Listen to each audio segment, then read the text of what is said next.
श्रीमद् भगवद गीता का पहला अध्याय कर्म है महान। हिंदुओं का धार्मिक ग्रंथ महाभारत, जिसके बारे में कहा जाता है कि जो भारत में है वो महाभारत में है, यानी कि इंसान की जिंदगी में जो कुछ होता है वो सब महाभारत में है। और इन सब चीजों का उत्तर भी, क्योंकि इसी महाभारत से निकला है महान गीता ज्ञान।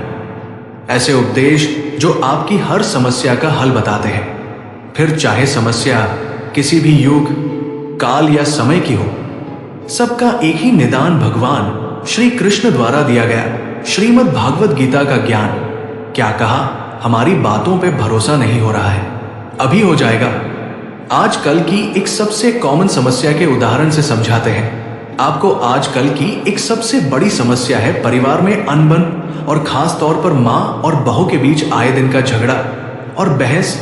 और इस समस्या के बीच में होता है लड़का, जो माँ की तरफ से बोले तो वाइफ गुस्सा, और अगर बीवी की तरफ से बोले तो माँ और रिश्तेदार उसे जोरू का गुलाम साबित करने में लग जाते हैं। है ना सही बात? लेकिन इस समस्या का निदान भगवान श्री कृष्ण ने गीता के उपदेश में दिया है और बताया कि उस युवक को इस कंडीशन में क्या करना चाहिए। श्री कृष्ण अर्जुन से कहते हैं कि हे अर्जुन, उद्धरेदात्मनात्मान नात्मान मवसादयेत आत्मैव ह्यात्मनो बंधुरात्मैव रिपुरात्मन। इसी श्लोक में छुपा है हल, जो हम आपको बताएंगे आगे के एपिसोड में। और बताएंगे इन जैसी अनेक समस्याओं, जैसे करियर में दिक्कत, परिवार में टेंशन, दोस्तों से झगड़ा, तनाव, किस कंडीशन में क्या करना चाहिए, जैसे समस्याओं का गीता ज्ञान के माध्यम से समाधान, जो लोगों को गीता के श्लोकों की मदद से बताते हैं उनकी समस्या का हल।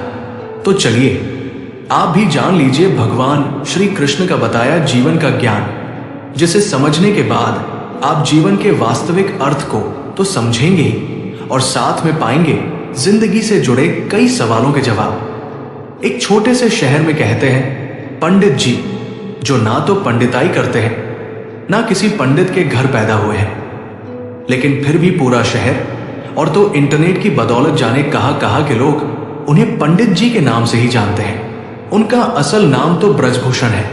एक सरकारी ऑफिस में जिंदगी भर काम करने के बदले ठीक ठाक पेंशन लेकर रिटायर हुए हैं। घर में सिंपल सी पत्नी है, 2 बेटे हैं जो बड़े शहरों में अच्छे जॉब्स पर हैं। अब सवाल ये उठता है कि दुनिया, यहां तक कि उनकी पत्नी भी उन्हें पंडित जी क्यों कहती है? इसके पीछे एक प्रेरणादायक कहानी छुपी है। एक ऐसी कहानी जो पंडित जी यानी नंदभूषण जी के जीवन की सच्ची घटना है। ये वो दौर था जब हमारे देश में कंप्यूटर क्रांति की शुरुआत हो रही थी। सरकारी दफ्तरों में धड़ाधड़ कंप्यूटर लगाए जा रहे थे और कर्मचारियों को इन्हें चलाने की ट्रेनिंग दी जा रही थी। नंदभूषण जी, जिन्हें पढ़ने और नई चीजें सीखने का बहुत शौक था, इस अवसर को हाथ से जाने देने वाले नहीं थे। उनके पढ़ने का दायरा भी बड़ा दिलचस्प था। एक ओर साहित्य तो दूसरी ओर धार्मिक ग्रंथ। उनकी पत्नी कहती थी कि रामायण और गीता तो उन्होंने घोट घोट कर पी ली थी। यही वजह थी कि घर और ऑफिस में जब भी कोई चर्चा होती, वे रामचरितमानस की चौपाइयां और गीता के श्लोक इतनी सरलता और सुंदरता से समझाते कि हर कोई मंत्रमुग्ध हो जाता। अब जब कंप्यूटर सीखने की बारी आई तो उन्होंने पूरे जोश और लगन के साथ इसमें हिस्सा लिया। ये देखकर बड़ा अजीब लगता था कि जहां उनके साथी ट्रेनिंग से बचने की कोशिश कर रहे थे, वहीं नंदभूषण जी इसे बड़ी खुशी खुशी सीख रहे थे। इस ट्रेनिंग की जिम्मेदारी 4 युवा लड़कों की थी, जो शायद अभी अभी अपनी पढ़ाई पूरी करके आए थे। इन चारों में एक लड़का था प्रदीप, शांत, कूल और बेहद धैर्यवान। वो बड़ी सहजता से समझाता और किसी भी मूर्खतापूर्ण सवाल पर कभी झुंझलाता नहीं। नंदभूषण जी को प्रदीप बहुत पसंद था, लेकिन कुछ दिनों से नंदभूषण जी ने देखा कि प्रदीप का चेहरा उतना हंसमुख नहीं रहा। वो अक्सर खोया खोया रहता, उसकी आंखों में उदासी का साया दिखता। अपने अनुभव से नंदभूषण जी समझ गए कि प्रदीप किसी गहरे तनाव में है। उन्होंने तय किया कि प्रदीप से बात करनी चाहिए। एक दिन उसे डिनर पर घर बुलाया। खाने के बाद नंदभूषण जी प्रदीप को टहलने ले गए। हल्की फुल्की बातचीत के दौरान उन्होंने उसकी परेशानी का कारण पूछा। पहले तो प्रदीप ने टालने की कोशिश की, लेकिन फिर उसकी आंखों से सच झलक ही गया।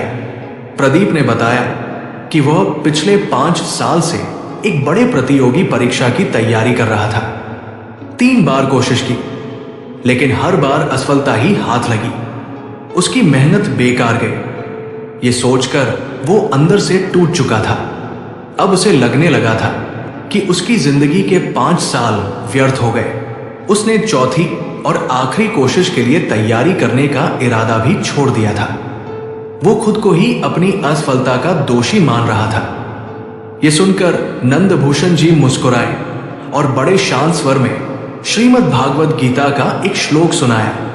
कर्मण्ये वाधिकारस्ते मां फलेषु कदाचन मां कर्म फल हेतुर्भूर्मा ते संगोस्त्व कर्मणि। ये श्लोक भागवत गीता के दूसरे अध्याय का 47वां श्लोक है। इसकी गहराई और महत्व को समझे बिना गीता का सार समझना मुश्किल है। जब अर्जुन रणभूमि में अपने सगे संबंधियों, गुरु, भाई और दोस्तों को देखकर हताश हो गए और युद्ध से पीछे हटने की सोचने लगे, तब भगवान श्री कृष्ण ने उन्हें गीता का दिव्य उपदेश दिया। ये श्लोक इतना महत्वपूर्ण है कि इसे संपूर्ण गीता की समरी, सार कहा जा सकता है। नंदभूषण जी ने कहा, अगर कोई इस श्लोक का सही अर्थ समझ ले तो जीवन की हर परेशानी का हल मिल सकता है। संदीप ने उत्सुकता से पूछा, आखिर इस श्लोक का अर्थ क्या है? इसमें ऐसा क्या है जो इसे हर समस्या का समाधान बना देता है?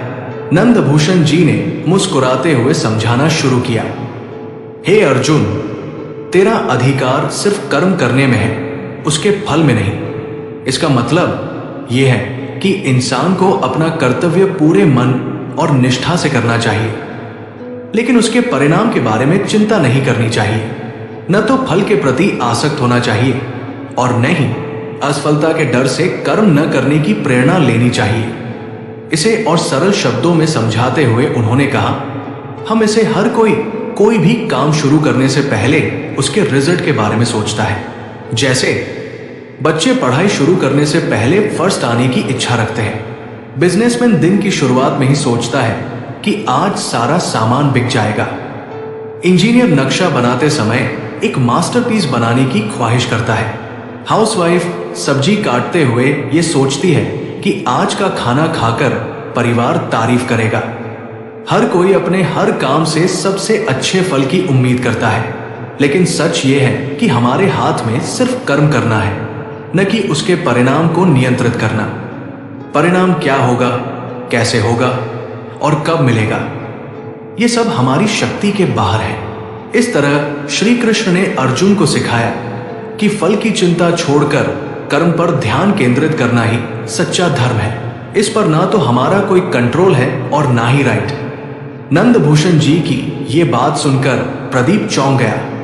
उसने तुरंत सवाल किया, अगर हम रिजल्ट की इच्छा ही नहीं रखेंगे तो किसी भी काम को करने का मोटिवेशन कैसे मिलेगा? ऐसे तो हम कोई भी काम बस टाइम पास के लिए ही करेंगे। नंदभूषण जी मुस्कुराए और बोले, नहीं, इसका यह मतलब बिल्कुल नहीं है कि हमें अपने काम में दिलचस्पी नहीं लेनी चाहिए या अपने प्रयासों में कमी करनी चाहिए। इसका मतलब यह है कि हमें यह समझना चाहिए कि हमारे नियंत्रण में सिर्फ हमारा कर्म है। उन्होंने एक उदाहरण देकर समझाया। मान लो एक बच्चे का काम है पूरे साल मन लगाकर पढ़ाई करना, लेकिन परीक्षा का रिजल्ट सिर्फ उसकी मेहनत पर नहीं, कई और चीजों पर भी निर्भर करता है। जैसे कभी कभी कॉपी चेक करने वाले शिक्षक के मूड पर। अब अगर नंबर उम्मीद से कम आए तो उस बच्चे को अपनी काबिलियत पर शक नहीं करना चाहिए और नहीं आगे मेहनत करने से पीछे हटना चाहिए। उसे हर हाल में अपना सर्वश्रेष्ठ देना है और फिर परिणाम भगवान पर छोड़ देना है। नंदभूषण जी ने आगे कहा, एक किसान जब खेत में बीज बोता है और रात रात जागकर फसल को पानी देता है, तब वो अपना काम कर रहा होता है। लेकिन अगर सूखा पड़ जाए या फसल में कोई बीमारी लग जाए तो क्या वो किसान खुद को दोषी ठहराए? नहीं, क्योंकि ये सब उसके नियंत्रण से बाहर है। जीवन में बहुत सी चीजें ऐसी हैं जिन पर हमारा कोई वश नहीं है, लेकिन अपने कर्म पर हमारा पूरा अधिकार है और उसमें कोई कमी नहीं होनी चाहिए। जब हम ये समझ लेंगे तो किसी भी परिस्थिति में हिम्मत नहीं हारेंगे, अपने ऊपर विश्वास बनाए रखेंगे और हमेशा अपना बेस्ट देने के लिए तैयार रहेंगे। नंदभूषण जी की बातें प्रदीप के दिल पर गहरी छाप छोड़ गई। उसने मन ही मन ठान लिया कि वो एक बार फिर पूरी ताकत से परीक्षा की तैयारी करेगा। कुछ दिनों बाद जब नंदभूषण जी के ऑफिस में कंप्यूटर ट्रेनिंग खत्म हुई और सिखाने वाली टीम को विदा किया जा रहा था, तब प्रदीप ने सबको इकट्ठा किया और कहा, हमें हमेशा कुछ न कुछ नया सीखने के लिए तैयार रहना चाहिए। शिक्षक कहीं भी किसी भी रूप में मिल सकते हैं और हो सकता है कभी ऐसा शिक्षक मिले जो आपके जीवन का नजरिया ही बदल दे। मुझे भी यहां एक ऐसे ही गुरु मिले जिनके पास न केवल जीवन का अनुभव है बल्कि इसे साझा करने का हुनर भी है। ये गुरु हैं नंदभूषण जी, जिन्हें मैं आज से पंडित जी कहकर पुकारूंगा। पंडित का अर्थ है ज्ञानी, ज्ञान देने वाला। प्रदीप ने आगे कहा, गुरु दक्षिणा में मैंने उनके लिए एक ब्लॉग तैयार किया है जिसका नाम है गीता ज्ञान। इस ब्लॉग के जरिए पंडित जी गीता के माध्यम से लोगों को उनकी परेशानियों का हल बता सकते हैं, उन्हें उम्मीद और जीवन जीने का नया नजरिया सिखा सकते हैं। उस दिन से नंदभूषण जी का नाम पंडित जी पड़ गया। उनका गीता ज्ञान ब्लॉग एक ऐसा मंच बन गया जहां लोग अपनी समस्याएं लिखकर पंडित जी से गीता के माध्यम से समाधान पा सकते थे।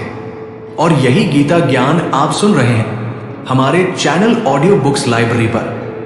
धन्यवाद मित्रों, इस अद्भुत अध्याय को सुनने के लिए। श्रीमद् भगवद गीता के पहले अध्याय कर्म है महान में भगवान श्री कृष्ण ने हमें बताया कि कर्म का महत्व हमारे जीवन में कितना अधिक है। हमें अपने कर्तव्यों को निभाते हुए निष्काम भाव से कर्म करना चाहिए और किसी भी परिणाम से जुड़ा हुआ नहीं रहना चाहिए। जैसे जैसे हम गीता के अन्य अध्यायों को समझते जाएंगे, हमारी जिंदगी में आंतरिक शांति और संतुलन आएगा।